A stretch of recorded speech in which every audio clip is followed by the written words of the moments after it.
कहानी क्यों कहें? अगर सामाजिक नागरिक कार्यकर्ता अपनी कहानी खुद नहीं कहेंगे तो उनकी पहचान को विकृत कर दिया जाएगा। चूंकि सामाजिक नागरिक पहल से उन लोगों और समूहों की मंशाएं पूरी नहीं हो पाती हैं, जो संसाधनों पर एकाधिकार करना चाहते हैं, जो जातीय लैंगिक विभाजन के माध्यम से सत्ता पर नियंत्रण बनाए रखना चाहते हैं, जो नहीं चाहते हैं कि समान शिक्षा प्रणाली लागू हो, सबके लिए गुणवत्तापूर्ण लोक स्वास्थ्य व्यवस्था स्थापित हो। ऐसे में सामाजिक नागरिक कार्यकर्ताओं की कहानी कोई और नहीं कहेगा। इसके साथ ही सामाजिक नागरिक कार्यकर्ता लोगों समुदाय के बीच रहकर सामाजिक समस्याओं का हल खोजने का प्रयास करते हैं। इसलिए उनके अनुभव और सीखें सरकारों अकादमिक विशेषज्ञों के लिए बेहद महत्वपूर्ण साबित हो सकती हैं। अपनी सीखों अनुभवों को बताने के लिए भी कहानी कहना जरूरी होता है। कहानी क्यों कहें? इसी प्रश्न पर आधारित है सक्षम कहानीकारी पॉडकास्ट की छठी कड़ी।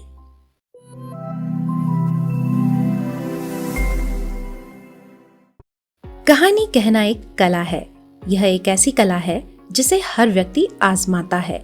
हर व्यक्ति हर दिन अपनी बात को कहने, स्थापित करने, उसके लिए समर्थन जुटाने और अपने विचार से और लोगों को जोड़ने के लिए कहानी कहता है।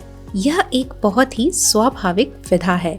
जब व्यक्ति आनंदित होते हुए कहानी कहता है, तब उसकी कहानी में आनंद का भाव होता है। जब व्यक्ति दुख की कहानी कहता है, तब कहानी में दुख का भाव होता है।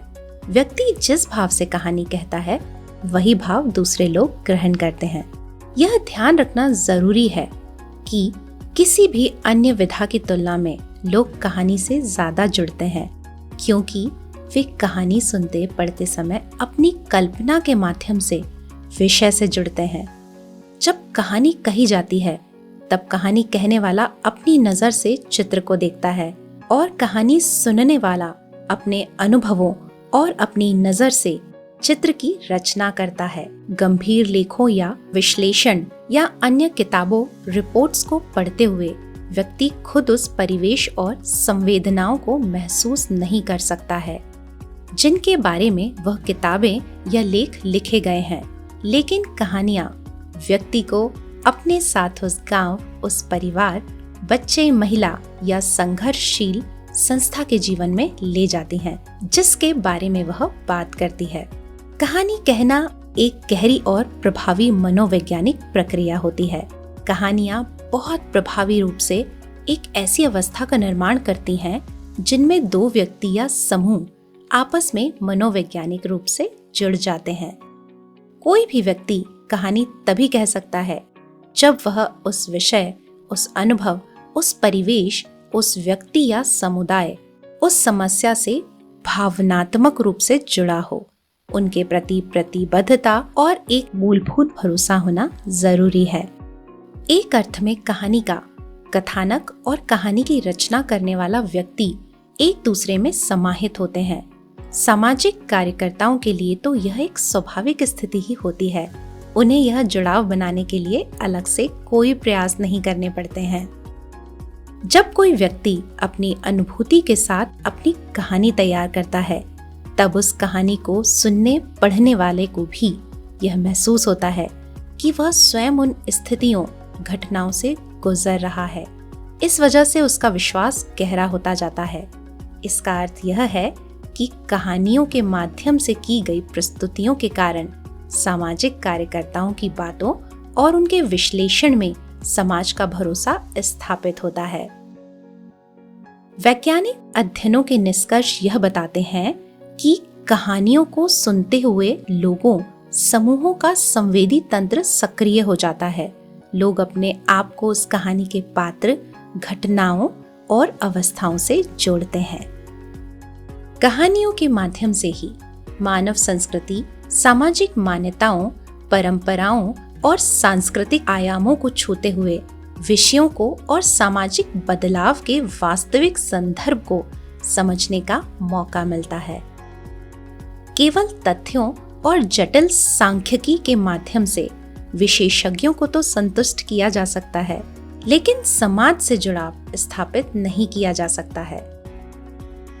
कहानी क्या करती है? 1. कहानी भावों और मंतव्य को अभिव्यक्त करने का प्रभावी माध्यम है। 2. कहानी से सपनों और मकसद को चित्रित किया जा सकता है, यानी इन्हें महसूस किया और कराया जा सकता है। 3. कहानी किसी भी व्यक्ति को, अपरिचित व्यक्ति, समूह, समस्याओं और जीवन शैली को समानुभूतिपूर्वक समझने में मदद कर सकती है। 4. किसी भी ऐसी परंपरा, सामाजिक परिस्थिति या मूल्यों को समझने में मदद कर सकती है जिन्हें व्यक्ति ने कभी जाना ना हो। 5. कहानी में समाज में मौजूद विविधताओं को जानने समझने में मदद मिलती है। 6. इनसे नए विचारों, प्रयोगों और संभावनाओं के बारे में समझ बन सकती है। 7. संस्कृतियों में विविधताओं और समानताओं को जानने समझने में मदद मिल सकती है। 8. समाज और संस्थाओं के अनुभवों के बारे में कल्पनाशीलता और रचनात्मकता का विस्तार करती हैं कहानियाँ। 9. सामाजिक कार्यकर्ताओं के जीवन के उधेड़-बुन, संघर्षों, प्रेरणाओं और उपलब्धियों को जानने, महसूस करने में सहायक होती हैं। 10. अलग अलग पृष्ठभूमि के लोगों को आपस में जोड़ने में मदद करती हैं। सक्षम कहानीकारी की इस कड़ी से आप जान ही गए होंगे कि कहानी कहना ऐसा विशेष तकनीकी कौशल नहीं है जिसे सीखने के लिए भारी भरकम प्रयास करने की जरूरत पड़े। बस अपने अनुभवों, विचारों, समुदाय की बातों को रोचक ढंग से सलीके से सजाना और उसे दिल से कहना ही सक्षम कहानीकारी है।